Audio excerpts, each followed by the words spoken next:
The honourable member for Edmonton Mill Woods. Mr. Speaker, it has been nearly a month since Mohamed-Aslam Zafis was murdered in front of IMO Mosque in Toronto by an individual with apparent links to neo-Nazi groups.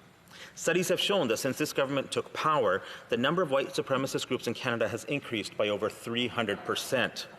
A letter to the Prime Minister from dozens of multi-faith and anti-hate groups has called for much more action to combat white supremacist organizations in Canada. When can these groups and all Canadians expect further action from this government to prevent attacks like this happening again? Hear, hear. The Honourable Minister.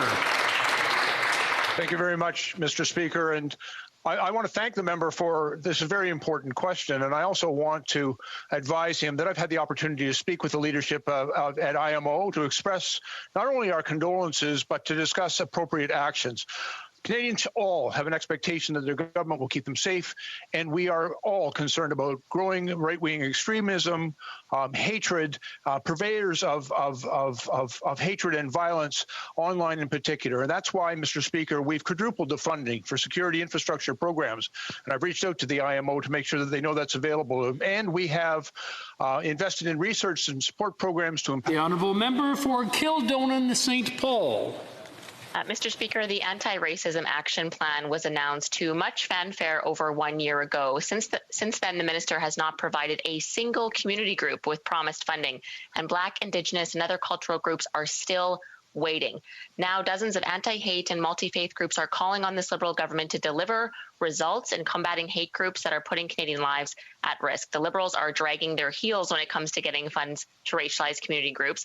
This is yet another example of talking a good game, yet failing to deliver, Mr. Speaker. What is the holdup?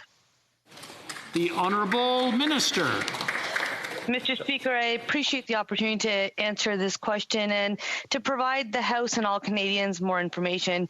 Yes, it was our government that brought back an anti-racism strategy, the strategy that was actually forgotten about and let go of by the previous government, but we recognize that diversity is our strength in Canada and we have to have a plan forward. Yes, we set up the Anti-Racism Secretariat and we're great to have the leadership of Peter Flagel on that file. He is working with community groups from coast to coast to coast. Since 2018, I will say that we have officially recognized the International Decade for people of African descent. We have also provided $25 million.